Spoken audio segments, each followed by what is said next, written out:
Uma nova equipe dos Vingadores vai enfrentar o Peter Quill. A Echo pode abrir portais pelo multiverso. Odin saindo na mão com o Mandarim.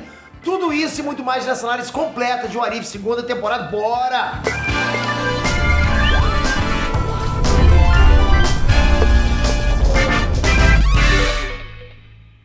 Inestrantes, Peter aqui. Ó, o trailer da segunda temporada de What If chegou com tudo. Chegou na voadora, galera. Não trouxe resposta nenhuma pro Thanos zumbi ou pro Peter Quill adulto, né, que se aliou ao ego, mas com certeza trouxe muita história maneira, personagem pra caramba. Personagens com versões inéditas pra gente curtir. Eu listei tudo o que rolou e a gente vai acompanhar cada detalhe por tópicos, né? Separei por tópicos. Então vem comigo pra mais uma análise completa no canal. Mas antes, não esquece, dá uma empurradinha na Geno Invest, galera. Deixei os 6 links aqui embaixo. É quase final, galera. Estamos vendo a linha de chegada. Do nosso lado, Anitta, Whindersson Nunes, Felipe Neto e a gente, só com vocês, os fãs nerdísticos da gente. Porra, galera, se isso aconteceu, meu, que vai sair pra fora. Lógico que vai sair pra dentro, não dá. Conto com vocês. Aliás, esse prêmio, se a gente ganhar, é nosso. Eu tô falando sério, é nosso, hein? Valeu, galera, vamos lá. Vingadores dos anos 90 versus Peter Quill. O trailer começa mostrando pra gente um universo onde os Vingadores foram formados quase no início dos anos 90 e eles estão enfrentando o Peter Quill, que liberou os poderes celestial antes da hora. O primeiro encontro com Peter Quill ainda criança acontece no começo do trailer. E aqui dá pra ver que a equipe em campo é formada pelo Soldado Invernal pilotando o Queen Jet dos Vingadores, pela Marvel, Golias, Pantera Negra e o Homem-Formiga. E olha que equipe épica de Vingadores, galera. Porque pra essa equipe existir, muita coisa tem que ter sido mudada na história. Primeiro, né, que Marvel não morreu em 1989 no teste de motor de velocidade da luz, que foi criado por ela com o uso do Tesseract. Pode ser que a Marvel não tenha os mesmos poderes da Capitã Marvel, mas ainda assim ela é uma cria e pode ter usado a tecnologia dela para ajudar na criação dos Vingadores. Na verdade, o Queen Jet dos Vingadores nesse episódio parece ter a tecnologia da Marvel. É bem parecido com a saída de ar com a nave dela no filme da Capitã Marvel. Mas pode ser também que a Marvel fez parceria com o Chuck e com o Howard Stark e eles construíram juntos o Queen Jet. O Howard Stark tá vivo, galera, ele é um gênio, né? E se ele tá vivo e o Soldado Invernal tá na equipe, é bem provável que o episódio tenha acontecido pouco depois do encontro dos dois, por volta ali de 1991. Nesse cenário, ele não mata o Howard Stark, ele é curado da lavagem cerebral. E também dá pra ver a presença do Golias e a ausência da Janet nessa história. É possível que a Janet não tenha morrido nessa missão de 1987 e que tenha se cansado dessa vida de super-herói, né? E resolveu ficar ao lado da filha Hope. E tudo isso contribuiu pro Hank Pym não ser um cara tão amargo, né? Afinal, a Janet é a única que aturava. Ele pode ter mudado o jeito dele ao longo do tempo, seria bacana isso. Isso explica a presença do Bill Foster, que tá usando o traje do Golias. Maneiro demais ver o personagem em ação, né? Já que no cinema mesmo o projeto do Golias foi encerrado.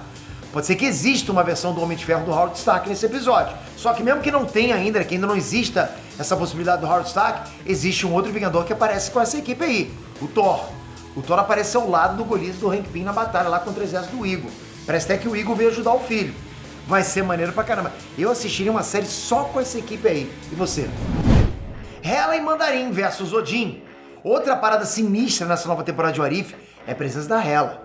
E pra ser sincero, pode ser que esse encontro tenha acontecido há muito tempo atrás, antes mesmo do Odin perder o olho.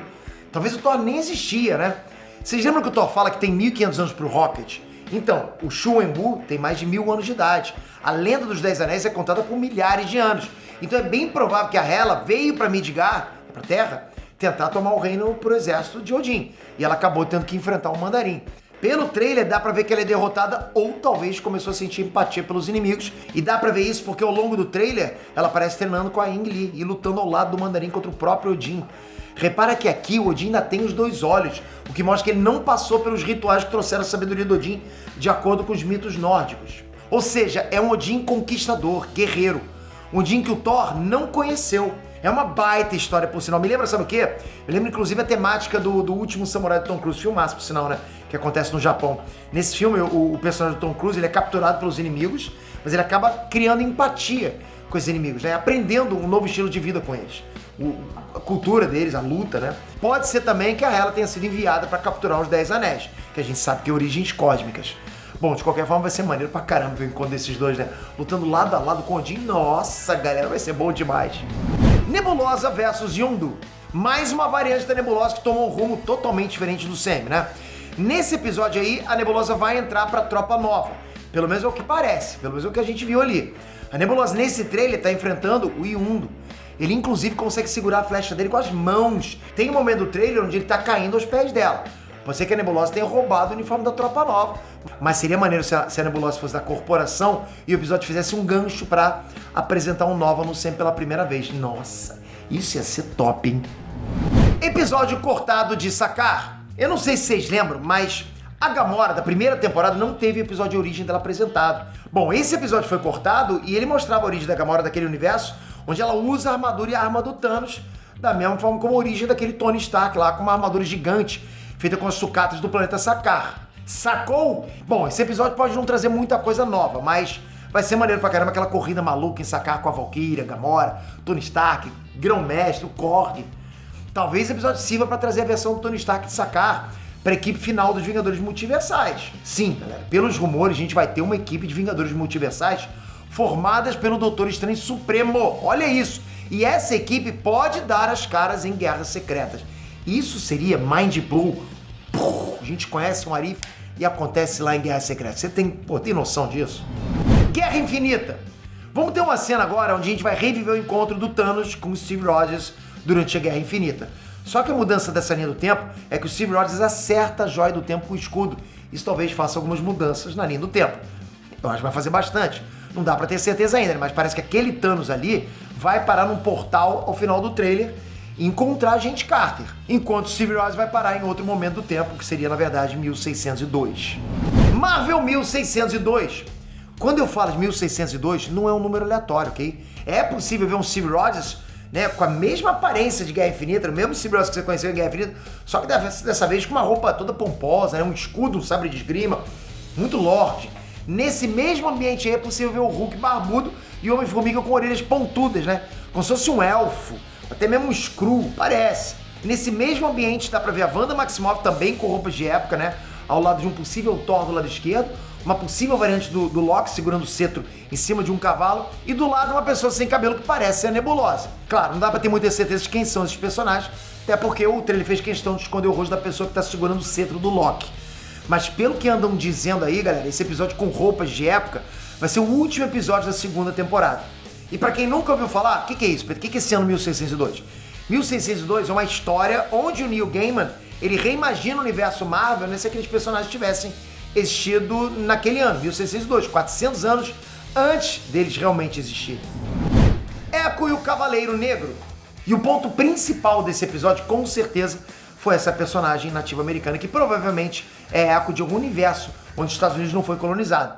Pra quem não viu as notícias, a Echo não vai ter os poderes igual ao que ela tem nas HQs do CM. Ou seja, ela não vai copiar movimentos na série. Isso a Echo canônica, que vai ter a série dela, ok? Então você não vai ver ela copiando os poderes, que é o que ela tem nos quadrinhos. Mas o que vai acontecer? Ela vai invocar os poderes ancestrais dos antepassados dela. Ou seja, trocar os poderes da Echo no semi-canônico. Então, porque assim, a Echo é descendente do povo Cheyenne, né? Que é um povo indígena americano. E pelo visto esse povo vai aparecer em Warif. Talvez aqui nesse momento eles mostrem os novos poderes da Echo enquanto ela ajuda o Doutor Estranho e a Capitã Carter. Vai ser maneiro se a Marvel trazer um pouquinho da história do povo Cheyenne, que inclusive tem ligações com o próprio Kang. Um dos membros da tribo recebeu poderes dos deuses, ficou conhecido como Lobo Vermelho. Esse cara era o Wildron, ele recebeu poderes em 1760. E aí logo depois ele foi arrancado do tempo pelo Kang para fazer parte da equipe do Kang, que foi chamada de Anacronautas. E tem também, galera, uma personagem com uma espada verde do lado da Echo. Não dá pra ter certeza ainda, mas essa espada verde pode ser a espada de Fuxi. É uma espada forjada nas estrelas e ela é capaz de destruir mundos, que não pode ter os poderes dela desbloqueados por um mero mortal. É possível que a Capitã Carter vista uma armadura e use a espada por algum momento. Em algum momento, pelo menos a pessoa com a armadura do lado da Echo tem um cabelo bem parecido com a Capitã Carter. E esse rolê, né, essa parada de espadas, pode fazer ligação também com o Cavaleiro Negro que deu aos caras lá em Eternos. E até agora nada, né? A gente não sabe mais o que acontece com ele. Inclusive, galera, ele empunhou a espada de Fuxi na HQ Cavaleiro Negro número 1 de 2021. E por falar em Capitã Carter, tem uma cena que ela segura as mãos daquela mesma pessoa que tá no cavalo do lado da Wanda. Essa pessoa aí tá usando o cetro que lembra muito do Loki em Vingadores de 2012. Por isso eu acho que ela pode ser uma variante do Loki. Batalha entre exércitos. Bom, pelo visto vai ter uma batalha maneiraça, incrível, envolvendo o exército Mandarim, o exército Skrull, o exército de Elfos Negros do Malekith, e no meio disso tudo a gente vai ter uma versão aprimorada do Rocket Raccoon. pelas cores, parecem peças de sacar. Mas eu não duvido nada que em algum universo o Rocket tenha sido adotado pelo Thanos e sido transformado numa arma viva igual ele fez com a Nebulosa. Bom, a série parece que vai trazer muita história maneira, inclusive fazendo ligações importantes com personagens novos do CM que precisam mesmo, né, gerar um hype pra gente, como é o caso da Echo. A Echo precisa desse hype, então foi uma sacada bacana. Mas também vai trazer de volta personagens como Killmonger, Doutor Estranho Supremo, que pô, é top demais, Capitã Carter e mais uma vez o perigo pro multiverso. Mas não só de ameaças vive o Sam, vai ter também um episódio de Natal pra descontrair com raps Vingadores no estilo Duro de Matar. Na boa, galera, de verdade, eu tô mega ansioso pra essa série porque é muito bom ver a Marvel trabalhando com liberdade criativa, sabe? Criando cenários que não são possíveis de ver nos cinemas. Realmente são outras realidades, outras histórias, pô. Imagina a Hela com o Mandarim, uma equipe de Vingadores formada pela galera do passado. É algo que não existia, né? É algo que pô, a gente não pensava, mas que agora a gente sabe que precisava disso. Tipo, a gente não pedia, mas precisava, né? E claro, trabalhar com os casca-grossa da Marvel, Capitão América, Homem de Ferro.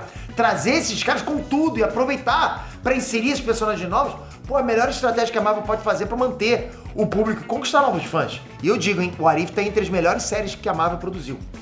Tá ali, junto com Loki, WandaVision, o What If tá ali entre as três, pra mim. Pra mim é top 3. Mas me fala aí, você tá ansioso pra What If? Você acha que depois de Loki, a série tem tudo pra trazer a saga do multiverso ou pode flopar? Comentem! Toca aqui agora, se inscreve no canal, se você puder, dá uma força pra gente no embaixo que eu deixei aqui embaixo. Mas o mais importante é que você se inscreva e ative o sininho. Por quê? Porque eu vou trazer mais notícias. Tem muita coisa surgindo agora pra Marvel. Tamo junto pra caramba, espero você no próximo vídeo. Valeu, galera! Fui!